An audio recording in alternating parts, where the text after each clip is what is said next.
there, welcome to the Cloud Security Podcast by Google. Thanks for joining us today. Your hosts here are myself, Timothy Peacock, the Senior Product Manager for Threat Detection here at Google Cloud, and Anton Chuvakin, a reformed analyst and senior staff in Google Cloud's Office of the CISO. You can find and subscribe to this podcast wherever you get your podcasts, as well as at our website, cloud.google.com/podcasts. If you enjoy our content and want it delivered to you piping hot every Monday, please do hit that subscribe button. You can follow the show, argue with us, and the rest of the Cloud Security Podcast listeners on LinkedIn.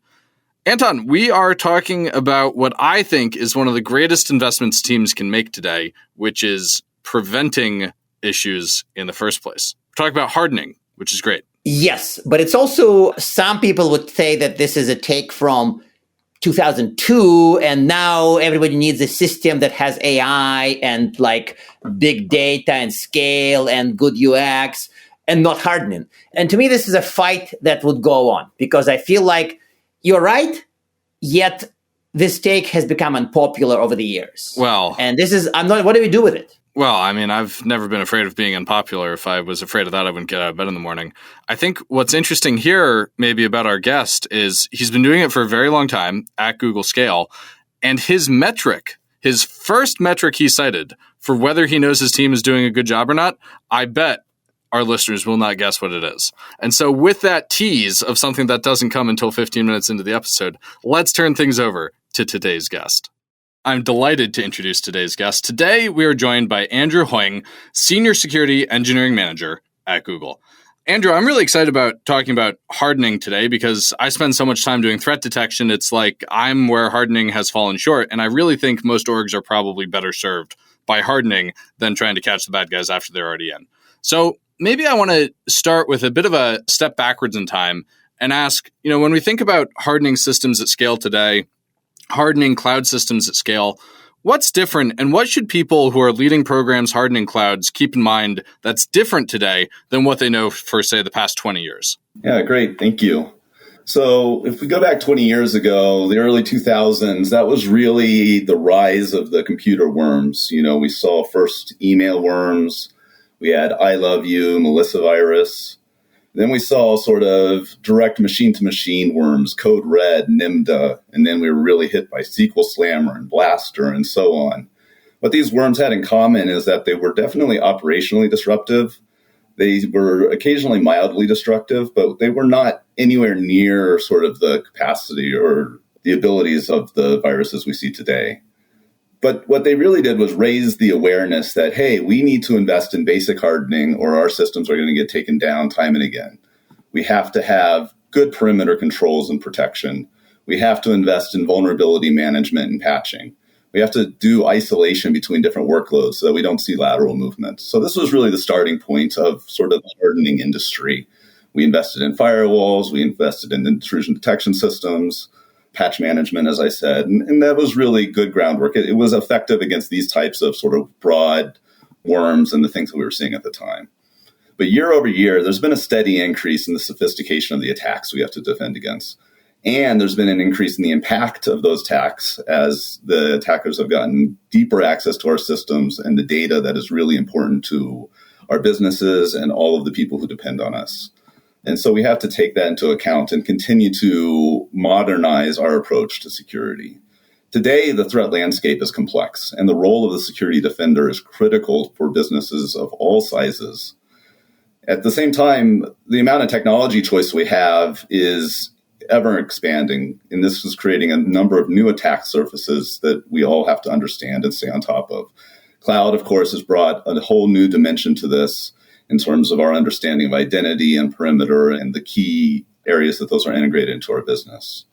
So one of the ways that I think we all need to stay ahead is we really need to hold it to our software vendors, our platform providers, and others, and across our technology supply chain to take a shared fate model with us, where we're really working together to build systems that are securable, but also secure by default, secure in operation. And so that's sort of one of the key takeaways that I'd have is as a community of defenders, we need to work together to make our systems secure. Mm-hmm. What you just said, shared fate, that's clearly super different, right? There wasn't even cloud 20 years ago, really. So how does maybe aside from the shared fate and the fact that there's this different relationship between, say, a cloud vendor versus I sold you some servers and now you put them in your own rack, has that changed the picture for hardening as well? It starts from, let's make sure that we're not having products that come out of the box and have default ways that an attacker could get into them. Like having hardened systems that we rely on, whether that is from a software vendor or from a cloud provider, is really key. The next is making sure that we are training our people on how to use the systems in a way that is secure. So when we have examples from vendors or examples from partners, that those examples take the security best practices into account and aren't asking people to do things that are a little easier, but take shortcuts that leave them vulnerable.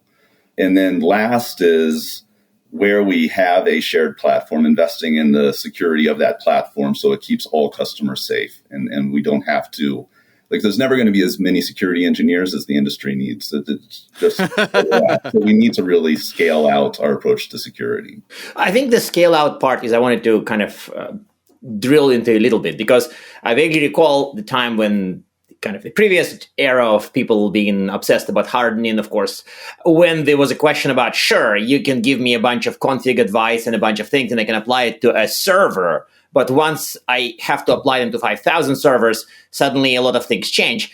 Nowadays, we're not talking about 5,000 servers. We may be talking about the millions, or if you talk about cloud instances, probably even larger numbers. So what is the magic in scaling the hardening? Because ultimately, I still have this possibly misguided view that hardening is easy, scaling it is hard. Yeah, scaling requires a few things. It really requires you to be able to have hardening capabilities that set guardrails, but don't dictate the fine-grained specifics to every single service that's launching. What I mean by that is being able to set allowable dimensions within which teams can operate that keep them safe from the specific threats that you're anticipating, but don't overfit those safeguards to a small number of use cases where you have to work with every single team and customize for every single team. So it's that balancing of risk management, threat containment, and threat reduction with the velocity of the teams that are trying to adopt and use all of these systems. The other way we work on this is paradoxically through somewhat limiting choice. We give people more velocity because they can take and execute on a path and they don't have to invent the entire security architecture for their system. They can work within a set of somewhat constrained choices and focus on the business outcome, the application specific configuration needs, et cetera, that they need, instead of having every single engineering team have to be a full expert on all cloud infrastructure, security, and everything else. That's key to scale and key to velocity. So I think that's really interesting. Could you maybe say more about what that looks like in practice? And I imagine teams must often come to you and say, oh, well, XYZ doesn't work for me for this reason. So how do you deal with that at scale? And maybe how do you do that without becoming the team that says no all the time? Because security teams seem to struggle with that everywhere. Yeah, so it gets back to finding the right balance between safeguards and flexibility. So let's take maybe an example from Google Cloud specifically. One of the Google Cloud controls is for network protection. We'll go all the way back to network protection that we started at the top of the blog post or the podcast on. So for perimeter protection, you have two layers that you can do that in Google Cloud today. You can do it directly on the VPC network with ACLs, and they have also launched a feature that's called hierarchical firewalls that lets you set a set of constrained parameters that prevent certain types of exposure, certain types of network access from being allowed on any network that is under the configuration of that hierarchical firewall. So you have two levels of control. In that hierarchical firewall, you can say, I allow normally this type of access, I deny this type of access, but I don't talk about the fine-grained configuration of every single endpoint and every single service. And then you let the service owner manage that fine-grained sort of on-the-ground access control. And this really allows your security team by allowing them to focus on sort of the top threats in the baseline controls and allow your service or your engineering teams to continue to move fast and manage the things that are closest to them that they know the best. Well, that makes sense. And that sounds a lot like shared fate and distributed responsibility, not just at the micro, like team to team, but also the macro cloud to customer. That's fun. That's like fractal examples of how security works. Yeah, but it's also something that's hard to explain to less mature organizations. It's very logical and it's kind of quote unquote the right approach, but there are enough people who show up and say, hey, I went to this Center for Internet Security site, I downloaded the GCP templates. Can I just apply them and be done with it? And then you have to go like pull your hair first and then kind of like go back to the gas cloud and dinosaurs and explain the whole history of hardening and why it's not a good idea. But like, how do you deal with people who say, oh, cloud, oh, hardening. Yeah, that's easy. I'm going to go CIS, get the templates and call it a day. Yeah, so like standard hardening templates like those from CIS are a useful baseline. They're peer reviewed. They generally set effective secure defaults. Mm-hmm. And they may also cover threats that you don't have familiarity with or services that you're not as familiar with. So they can reduce gaps in your defenses. And they also have the property of being measurable, which does help you monitor whether you stay compliant over time. But that said, they are general templates. They don't take into account the context in which the system you're hardening is running. They don't take into account whether you have other layered controls that may better deal with the threats that they are designed for. Some of their configuration recommendations are not necessarily effective at reducing risk in your environment with your configuration, or they may be very complex and costly to implement compared to alternatives, and they're really just focused on that one technology stack. And they can create a false sense of security because they're not validated against sort of the threat model you have for your particular system that's under protection. They can't cover every single threat because they are generic. And they're also updated relatively infrequently because they do have peer review. So threats can shift, system capabilities to deal with threats can change. So you might not be taking advantage of the newest capabilities that are most able and maybe better, effective, and cheaper to operate to manage the threats in your environment if you're only relying on those templates to set your baselines. That makes sense. I think that it's always, even on premise, it always struck me as like the systems with multiple roles and just drop a template code a day. Sometimes adjusting the template takes more time than almost like coming up with your own hardening ideas. Probably infrequently, but I guess I can see the generic nature being both helpful and occasionally not that helpful. So on the topic of generic advice and engineering teams, how do you help people get back to the right state when they've unhardened something? Yeah, so I'm going to use the term defect as sort of a shorthand for when we've set an expectation for a state that a system should be in, and there's a difference between that and the state that the system is in. So unhardening, if you will, but really we consider that. Wait, can I stop you for a second? Sure. But actually, that's a useful mindset that I want our audience to be aware of, because if there's a risk-based hardening advice and somebody says, but for my application to run, for my business to function, I need to remove this setting. That's a defect. That's right. That's not them being right as being wrong. That's their system is broken. There's a defect. This is hugely important. Yes, thank you for reinforcing that. It is really an important mindset to have when approaching this particular problem. So, as a principle, and again, it gets back to scale, we really try to design our system so that engineers can fail safely. They can fail into safety, that there are guardrails that will prevent a defect from becoming a vulnerability. But that's not always possible. We can't always protect against accidental misconfiguration. So we also need to continuously verify the state of the system against what those hardening expectations are. And when we see a defect, we want to, where possible, identify and apply fixes with standard processes rather than sending out individual tickets for every single team to understand what the problem is, prioritize it, and address it. This gets back to the question of scale again. So by having a common infrastructure as code solution, for example, that is always used for configuring cloud services, we can propose fixes by the system that is doing the monitoring or the defenders, send those out as code changes, which the teams can review, approve, and then roll out via standard deployments versus every single team having to sort of figure out their own way of fixing a problem. We also need to, understand that not every defect represents the same amount of risk. So we really want to fine-tune our response to minimize the productivity hit. I think there's a key part of this question, which is about maintaining, velocity within our engineering teams while managing our risk. So the first, of course, is urgency. Does this defect actually create an exploitable vulnerability? Can it be used to gain access to the system? Is that a vulnerability that's well known or commonly exploited by people across the industry? That really tells us, is this really urgent, or is it something that we can take a little time on? Second, of course, is the impact. Behind that, what are the systems or the data that could be affected if that defect was turned into a vulnerability, if that defect was exploited? Is there a potential for lateral movement post-exploit that could, compromise further systems inside of our infrastructure? And then the last is span of control, by which I mean, can a central team manage and push a fix for this, or does this need to be rolled out by every single team that's affected by it? We really try to leverage central teams as much as possible through ensuring they have appropriate role and responsibility, appropriate span of control, versus having to interrupt every team that needs to make a change. So it makes sense, but I think there's a lot of moving parts behind this judging the risk of a defect. Absolutely. It can be really hard in the moment, especially if you don't have a great understanding of the systems, what role they serve inside of your infrastructure, what is the data that they're processing.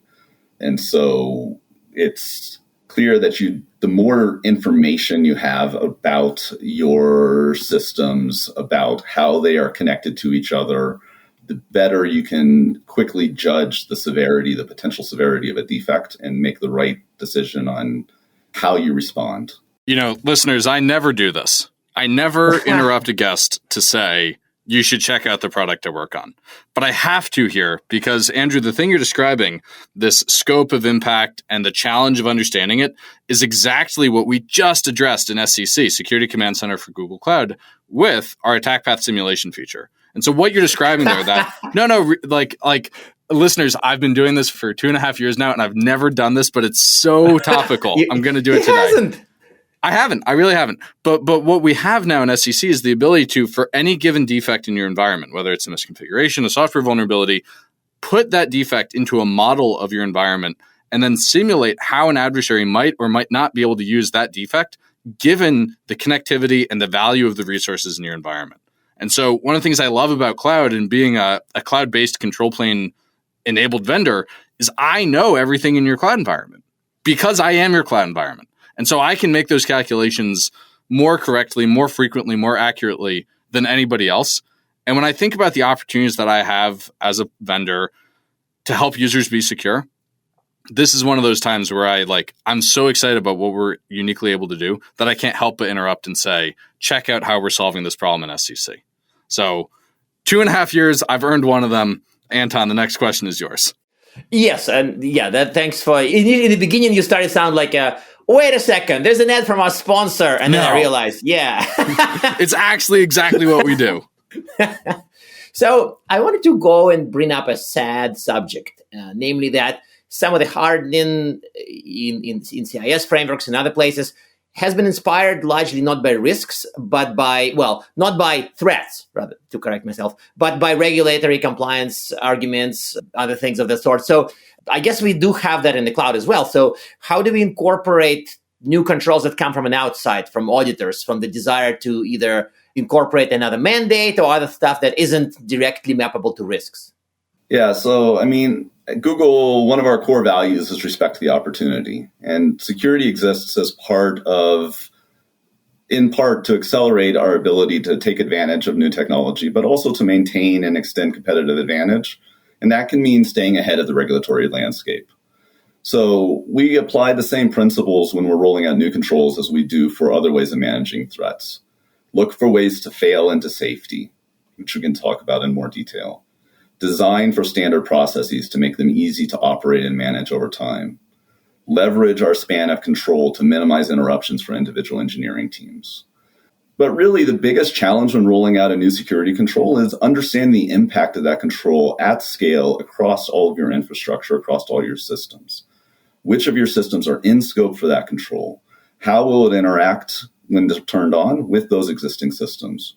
Where are you already compliant with that regulation, and where do you have defects to address or need to apply a control that doesn't exist today? And so it's really important as you are managing your security environment to have the capabilities and processes that make answering those kinds of questions easy. And it starts with really, and I'll double down on it, that comprehensive inventory of the services you have, how they're deployed, what are their dependent assets, along with the business metadata about them. What is the purpose of that service? Who is responsible for maintaining it? What is the data it has access to, et cetera? All of that makes it easier to sort of stay ahead of regulations without becoming, drowning and just constantly evaluating and deploying new controls. And, in general, as a best practice, we always try to engineer our systems to adapt to change. We know change is inevitable. And I really have to say that Google Cloud creates opportunities to understand your services and design for this kind of dynamic environment. That's a lot harder with an on-prem or legacy infrastructure. Yes, it is. One of the things I think is really interesting about, again, cloud and why it shows work here is there are such powerful and unique opportunities to help people have not just a more secure state, but a more secure journey around adopting better state in the future. And so I want to shift gears a little bit with our time left and ask, when you look at the kind of the history of cloud, you've been here a long time, you've been at Google a long time. Is there a case that comes to mind for you where we've taken a lesson from hardening and then improved a product as a result? Like, have we baked these improvements into the service in the past? Absolutely. An advantage of working at Google is our persistent and dogged focus on scaling security. It's the only thing that really matters here. And so I've worked for many years with product teams, and really it's about shifting responsibility for hardened usage along a spectrum. So starting from ensuring that the product is securable, like customers can safely use it, and then making sure that those products have secure by default configuration, and then making sure that customers can manage guardrails in a way that allows teams to fail into safety. So let me talk about another example. We already talked about hierarchical firewalls. I did work closely with that team. Another great example, I think, is the new IAM deny capability. It is able to allow a central team to manage who can have certain types of IAM permissions across your infrastructure. So, for example, if you really want to restrict the ability to create cloud buckets, just as an example, to only your robot account, your service account that is part of your CI/CD pipeline. And even if someone were to be granted an IAM permission to create a bucket or delete a bucket, you wanted to be sure that they could not exercise that permission. IAM deny allows you to layer that kind of control. So you can say, hey, I know that all of this kind of change is happening from a system that I manage and has certain properties and has certain sort of guarantees that it's providing. And I don't have sort of on the back end sort of people managing or changing the environment outside of that. So a really powerful way of enabling not just security teams, but other teams to have good governance over cloud usage. Again, without slowing down the velocity of the teams that are actually, working on the systems in cloud. So velocity came up a few times, and it's also something I've noticed when in the old, kind of 20 years old approach to hardening, things assume to take a while, file forms, make requests. So what are the metrics that you use today in the modern world to figure out how well you're doing with hardening? What metrics do you look at to understand how other teams are doing? Like velocity presumably is one of them, but I'd love more details because this comes up a lot in discussions. How do you measure this? Yeah, I break down into three big areas for my team. So the first would be broadly business enablement. How quickly are new services able to get up on and running on Google Cloud with appropriate security hardening based off of our understanding of their threat model and their business impact? So it's not just about velocity, but it's about safety and velocity. Wait, listeners, what Andrew just described, his first metric is not how much risk did I reduce. It's not how many viruses did I stop. It's how quickly did business get up and running. That, for so many people out there, is going to be like... brain explosion. And listeners, I guess you couldn't see it, but I made my brain explode with my hands. So that's amazing. What else do you track? Yeah, so the other half of that is how frequently do we have to interrupt teams because they have a security issue? Where are we, seeing consistent defects or vulnerabilities, and we're having to interrupt teams to address them? That's another example where we may have an opportunity to take a different approach so that we're not having to do that interrupt and we can get ahead of the security issue. Now, we do care about security risk as well, right? So that is an important metric. In that space, we think about what is the percentage of all of our cloud resources where we are able to monitor for vulnerabilities and defects. Do we have total visibility or do we have gaps in our visibility? Within that, then, what is our mean time to discover new vulnerabilities and defects? by the severity. And then what is our mean time to resolve those vulnerabilities and defects? Again, by severity. So it is really important to keep that risk focus as a defensive team. But our first metric is making sure that we are helping the business move fast while staying safe. Well, Andrew, I love that answer so much, and it pains me to do this, but I have to ask our traditional closing questions. First, do you have recommended reading for the audience? And two, do you have one tip to help people improve, their velocity of improving their hardening? Yeah, absolutely. So on the reading side, I have to give a shout out to cloudseclist, cloudseclist.com. It's a curated newsletter by Marco Lencini. I love Marco's newsletter. Yeah, God, yes, this is incredible. Yes, we're all fans. I retweet him every time, and yeah. Yeah, so... How come it's the first time somebody brought this up? Let's briefly agonize about it. How come we haven't had Marco on the show? Yeah, anyway. Okay. Anyway, Andrew, that's a great reading tip. What else have you got? So for velocity, we've talked a lot about the technology, but it's equally important to stay ahead of the process side. Security should always lead with customer empathy. We need to understand that these teams that we're engaging with have tight timelines, they have competing priorities, they don't always understand the security issues. So the easier we can make it for them to maintain a secure service, the faster overall we can be at adapting to change and staying on top of the threats. I love that answer. Andrew, thank you so much for joining us today. Thank you very much for having me. And now we are at time. Thank you very much for listening and, of course, for subscribing. You can find this podcast at Google Podcasts, Apple Podcasts, Spotify, or wherever else you get your podcasts. Also, you can find us at our website, cloud.withgoogle.com/cloudsecurity/podcast. Please subscribe so that you don't miss episodes. You can follow us on Twitter, twitter.com/cloudsecpodcast. Your hosts are also on Twitter at Anton_Chuvakian and _Team Pico. Tweet at us, email us, argue with us, and if you like or hate what we hear, we can invite you to the next episode. See you on the next Cloud Security Podcast episode.